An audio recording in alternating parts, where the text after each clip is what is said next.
पूरा ब्रह्मांड का सबसे बड़ा ये झूठा आदमी है। कौन? मोदी। देखिए दोस्तों, तबाह होते हुए तबाही नहीं दिखती, अंधभक्ति है साहब, इसकी कोई दवाई नहीं दिखती। अच्छा। इनको दरभंगा में एम्स दिख रहा है, पूर्णिया का एयरपोर्ट भी दिख रहा है ना जी। शूटर है जो बीजेपी के अंदर कहीं मुख्यमंत्री बने हुए हैं, कहीं एमपी का उम्मीदवार है। उस वॉशिंग मशीन का नाम है वो मोदी वॉशिंग पाउडर। उसका नाम है मोदी वॉशिंग पाउडर। अगर बिहार का विकास हो रहा है तो हम पूरे देश पूरे दुनिया में मानव सप्लायर का सेंटर क्यों बने हुए हैं? जहाँ न पहुँचते गधे की सवारी, वहाँ पढ़ते हैं नौजवान बिहारी। बरौनी में 3 बड़ी बड़ी फैक्ट्रियां, रिफाइनरी, फर्टिलाइजर, थर्मल पावर।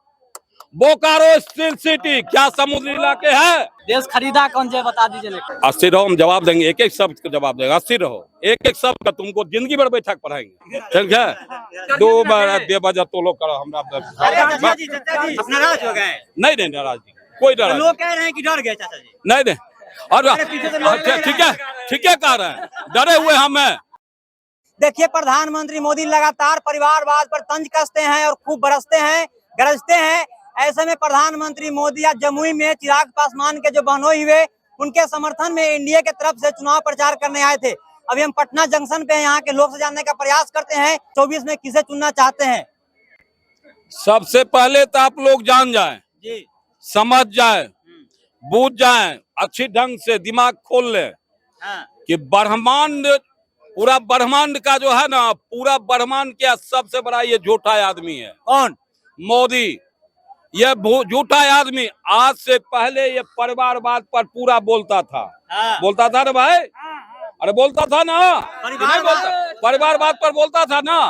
आज चुप्पी क्यों मुंह पर ताला लगा लिया? जमुई में कौन कैंडिडेट का प्रचार करने गए थे?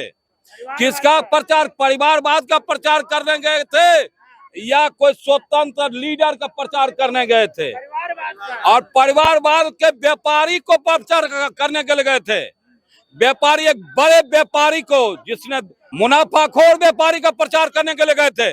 कोई सामाजिक लीडर नहीं, वो जातिवादी और मनवादी और मुनाफाखोर लीडर का प्रचार करने आए थे बिहार में।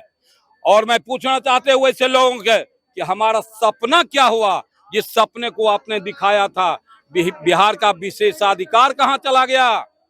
बिहार के नौजवानों का रोजगार कहाँ चला गया? कह रहे हैं कि लगातार बिहार का विकास हो रहा है, डबल इंजन की सरकार है। अगर वो कहते हैं विकास हो रहा है तो पूरे भारत में हमारा बाल बच्चा मानव सप्लायर क्यों बना हुआ है? अगर बिहार का विकास हो रहा है तो हम पूरे देश पूरे दुनिया में मानव सप्लायर का सेंटर क्यों बने हुए हैं? ये जवाब देंगे लेकर के। ये हमारा बाल बच्चा जवान होकर के दुनिया के हर एक कोने में छोटा सा छोटा काम करने के लिए, रोटी के लिए जो मजबूर है, मानव सप्लायर बन चुका है बिहार, एक हब बन गया है मानव सप्लायर का। क्या हमारा शासक जवाब देगा? नीतीश कुमार तो कहते हैं कि समुंदर के किनारे लगता है फैक्ट्री, बिहार में समुंदर नहीं है तो फैक्ट्री कहाँ से लगेगा? पहले हम लोग चाचा कहते थे, अब वो पलटू राम हो गए हैं। मैं उदाहरण देके बताता हूँ, सुनिए। बरौनी में 3 बड़ी बड़ी फैक्ट्रियां, refinery, fertiliser, thermal power. Bokaro steel city, क्या समुद्री इलाके है? 80 रहो, हम जवाब देंगे, एक एक शब्द का जवाब देंगे। 80 रहो, एक एक शब्द का तुमको जिंदगी भर बैठक पढ़ाएंगे, ठीक है? वो जानकारी नौजवानों के बीच नहीं देते हैं। सबसे पहला शर्त है कि मानव श्रम की उपलब्धता। क्या शर्त है? मानव श्रम जहां मिलेगा, मानव मतलब काम करने वाला जहां मिलेगा, रोजगार में काम करने वाला व्यक्ति, वहीं फैक्ट्री बैठेगा ना। दूसरा शर्त है कि जमीन की उपलब्धता। तीसरा शर्त है पानी की उपलब्धता। चौथी शर्त है व्यापार की आवागमन की उपलब्धता। ये 4 शर्त हैं फैक्ट्री लगाने की, है ना भाई? बोलिए कि नहीं है? क्या ये बिहार में उपलब्धता नहीं है? तो फिर जो नीतीश बाबू बोलते हैं ये सच बात है। क्या इस बार के चुनाव में 40 में 40 सीट जीतने का दावा कर रहे हैं एनडीए? एनडीए वो भ्रष्टाचारी को बचाने का नारा दे रहे हैं। वो मोदी हमारे भ्रष्टाचारी को तो जेल में डालते हैं ना। जी नहीं, उनका नारा है जो भ्रष्टाचार, उनका नारा है। क्या नारा है? अभी केजरीवाल भ्रष्टाचार किए तो जेल में है। भ्रष्टाचार उनके साबित ना किए तब तो संजय सिंह बाहर आ गए। परसों आप लोग देखिए तो ईडी अपना सबूत भी पेश कर नहीं पाया। बेल पर न बाहर आए हैं। वो सबूत भी पेश नहीं कर पाया ना, चार्जशीट में सबूत भी पेश नहीं कर पाया ना। गवाह कोई सबूत ना होती है, गवाह कोई सबूत है। और उनका नारा है किसी को बचने नहीं देंगे। क्या बचने नहीं देंगे? जो भ्रष्टाचारी जी नहीं, जो भ्रष्टाचारी मेरे साथ नहीं आएगा उसको बचने नहीं देंगे। उनका नारा क्या है कि जो भ्रष्टाचारी, जो देश लुटेरा लूट के मेरे देश, मेरे पार्टी के अंदर नहीं आएगा उसको बचने नहीं देंगे। जैसे ये जैसे देख लीजिए विश्व शर्मा को, देख लीजिए महाराष्ट्र को, देख लीजिए और सारे देश के सारे लुटेरे को देख लीजिए। अभी दर्जनों में है देश लुटेरे जो बीजेपी के अंदर कहीं मुख्यमंत्री बने हुए हैं, कहीं एमपी का उम्मीदवार है। क्या कहना चाहते हैं कि बीजेपी वॉशिंग मशीन है? वॉशिंग मनुष्य, उस वॉशिंग मशीन का नाम है वो मोदी वॉशिंग पाउडर। उसका नाम है मोदी वॉशिंग पाउडर। जिस पाउडर को डाल दो और सारी धुलाई, गहरे से गहरे धुलाई हो जाएगी। वो तो कहते हैं कि हमारे सरकार में एक भी करप्शन करने वाले लोग नहीं बचेंगे, रेपिस्ट नहीं बचेंगे। वो जो कह रहे हैं तो बताए ना, गोवेल्स के दादा है। ये जो इलेक्ट्रोड बॉन्ड जो पर्दा खोला है ना, 8,52 करोड़ रुपया जो लूटा है देश को, ये साफ हो गया है कि चंदा लाओ और धंधा लो, मतलब देश को बेचो। वो तो कहते हैं कि अगर इसका जांच होगा ना, प्रधानमंत्री कह रहे थे, तो कांग्रेस पार्टी फंसेगी। कांग्रेस पार्टी फंसेगी या कौन? अकाउंट सीज कर दिया गया। हाँ, तो जब ये बात खुल गई तो सुप्रीम कोर्ट के दिशा निर्देश में तुरंत जांच कमेटी होनी चाहिए ना। अरे जांच कमेटी होनी चाहिए ना, कि ना होनी चाहिए? होनी चाहिए। तो चुप्पी क्यों लगाए हुए हैं? जांच कमेटी सुप्रीम कोर्ट के जज के अंदर क्यों नहीं बना रहे हैं? क्यों नहीं? सरकार उनकी है ना। ये सारे जांच हो रहे हैं और इतना बड़ा घोटाला हुआ है, दुनिया का सबसे बड़ा घोटाला हुआ है, तो उनको जांच कमेटी बनाना चाहिए ना। हम देश मोदी जी बोलने चले हैं, उतना आदमी नहीं है बीजेपी में। सब बात मोदी जी आप बोल रहे हैं उस समय से जोर जोर से। क्या आप जानते हैं? आप दो बार बेवजह तो लोग करो हमरा चाचा जी नाराज हो गए? नहीं नाराज नहीं, कोई नाराज। लोग कह रहे हैं कि डर गए चाचा जी। नहीं और ठीक है कह रहे हैं, डरे हुए हम हैं। डरे हुए हैं, इसलिए डरे हुए हैं कि कहीं मेरा ये लोकतंत्र और कहीं ये संविधान खत्म हो गया तो फिर मुझको बाप दादे की दास्ता की जिंदगी जीना पड़ेगा। संविधान खत्म हो जाएगा। डरे हुए हम डरे हुए हैं कि कहीं यह संविधान खतरे में पड़ गया, लोकतंत्र खतरे में पड़ गया। तो जैसे मेरे बाप दादा दास्ता की जिंदगी जीते थे ना अंग्रेजों के जमाने में, मतलब जो मुगलिया संतुलित में हो सकता है ना, जंक्शन पे घूम रहे हैं। नहीं आजाद खतरे में जी, अब काट लिया जाता है। आप भी तो लगातार सत्ता के खिलाफ बोल रहे हैं। सत्ता अच्छा काम भी गिनाइए ना मोदी जी का। सत्ता, हाँ अच्छा काम है, गिनाइए ना। हाँ अच्छा काम है। देश बेचना, मनुवाद को स्थापित करना, किसानों को जमीन को बेचना, किसानों को गुलाम बनाना, नौजवानों को बेरोजगार, अच्छा काम है। देश को बेच दिए। हाँ तब और कौन बाकी है? कैसे खरीदा कौन? देश को कैसे बेच दिए? एक दर्ज। अभी आप क्या चीज है? आप क्या थे जवानी में? आप कोई पोस्ट पर थे क्या? क्या करते थे उस समय? तो बीजेपी नहीं था। नहीं एक मिनट, देश खरीदा कौन जे बता दीजिए। हाँ खरीदा अंडानी अंबानी देश के को, सुनो ना बेटा, खरीद लिया। एयरपोर्ट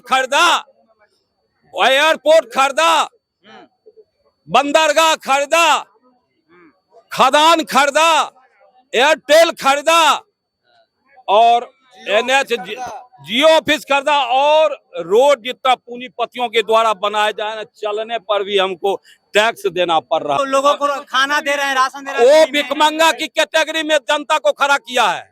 भिखमंगा की कैटेगरी। और दुनिया में लोग गाली बकते हैं कि आज भी भारत के लोग 80 करोड़ लोग 5 किलो अनाज पर निर्भर है। ये गाली है मेरे लिए। दुनिया तो भारत हमें आत्मनिर्भरता चाहिए, हमको 5 किलो अनाज नहीं चाहिए। दुनिया मोदी जी को लोहा मानता है। वो झूठे लोग बोलते हैं, वो जो झूठे चीन का पैसा लेकर के चीन के खिलाफ एक शब्द नहीं बोलते हैं, एक से लोहा मानता है। पाकिस्तान को घूस के मारते हैं। तो अरे पुलवामा का अपराध बचाने के लिए ऐसा क्या, पुलवामा में 40 किसान मजदूरों की जो बेटा को हत्या किया ना, उसको बचाने के लिए किए हैं। वो जिसमें पर्दा उठ जाएगा ना, ये सारे लोग फरेंगे। कौन कौन चलेगा बता दीजिए नाम। जिसने पुलवामा घटना को अंजाम दिया है, नाम बताइए ना। जिसने, हम नाम बताएंगे, जांच होगी तब तो। वो सतपाल मलिक जो बोला है उसकी जांच होनी चाहिए। सतपाल मलिक जो बोले हैं ना उसकी जांच होनी चाहिए, समझे ना। अच्छा 24 में कौन आएगा सो बता दीजिए। जो जनता फैसला करेगा। आप भी जनता है ना। हम जनता है, हम जनता है, फैसला हम कर चुके हैं। गुप्त मतदान है। कौन बताइए ना। हम इतनी बात बोल दी आपको समझनी चाहिए। बीजेपी आएगी।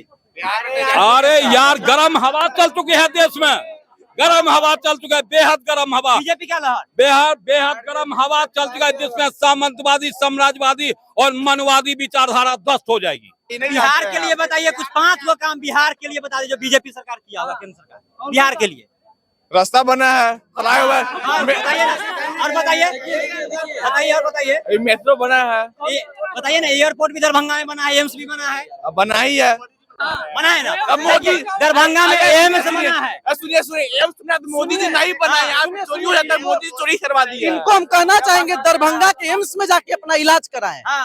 देखिए दोस्तों, तबाह होते हुए तबाही नहीं दिखती है, अंधभक्ति है साहब, इसकी कोई दवाई नहीं दिखती। इनको दरभंगा में एम्स दिख रहा है, पूर्णिया का एयरपोर्ट भी दिख रहा है ना जी, रक्सौल का एयरपोर्ट रहा है इनको, रजौंधा का चीनी मिल भी इनको दिख रहा है, मोतिहारी का भी चीनी मिल दिख रहा है। राजनीतिक बारिश शुरू हो गई है। यह बारिश कहाँ पर बरसेगी, कहाँ पर सुखाड़ होगा, ये अब तो बारिश की जिस समय सीमा जो तय है उसी पर होगा। ये सारे देश के नेता आज बिहार पर टकटकी लगाए हुए हैं। बिहार पर ये बिहार की क्या दशा और दुर्दशा हो रहा है। आज बिहार आजादी की लड़ाई में अहम भूमिका निभाई थी। विधानसभा का भी सदस्य बनाया गया था 62 लोगों का, जिसमें से 37 बिहारी लोग थे विधानसभा सदस्य में। जो कानून बनी थी, संविधान लिखी गई थी उसमें भी। लेकिन आज बिहार तो क्या दिए लोग, सुनिए, टॉक कीजिए आप, अलग टॉक कीजिए ना, कम से कम डिस्टर्ब मत कीजिए। बिहार को क्या दिए, विशेष राज्य का दर्जा मांगा गया, विशेष राज्य का दर्जा क्यों नहीं मिला है? विशेष राज्य का दर्जा ये जा करके देखिए कितनी दौलत भारत सरकार की लगी हुई है। गुजरात में, पंजाब में, हरियाणा में इंडस्ट्रीज है, यहाँ के लोग जाकर वहाँ खटते हैं, मजदूरी करते हैं। क्या वह इंडस्ट्री यहाँ नहीं लग सकती थी? क्यों नहीं लगा? इसके लिए कौन दोषी है? ये दोषी सरकार, भारत सरकार दोषी है, और यहाँ के नेताओं में दोषी है। जब उन्होंने वादा किया नहीं दिया तो पार्टी के नाम पर हमको जाने से क्या जरूरत, हमको विकास चाहिए। जहाँ न पहुँचते गधे की सवारी, वहाँ पढ़ते हैं नौजवान बिहारी, वहाँ तक पहुँच जाता है नौजवान यहाँ का। ये नौजवान मेहनत यहाँ करके दूसरे राज्य का विकास कर रहा है, अपनी भरपेट मजदूरी भी वहाँ से नहीं मिलता है, लेकिन मजबूरी है, क्या किया जाए, जो देता है उसी में खटता है। किसको वोट दीजिएगा इस बार? देखिए, वोट जो आपको पहचानता है, जनता को जो पहचानता है, मान सम्मान देता है, इज्जत करता है, विकास का काम करा, उसको वोट दे, कोई दल का हो। सीधी बात, हम बस। तो आप लोग क्या सोचते हैं इस वीडियो के बारे में? कमेंट बॉक्स में अपनी राय जरूर बताइएगा, और किसकी सरकार बनेगी इस बार कमेंट करके बताइएगा, और वीडियो को अधिक से अधिक शेयर कीजिएगा।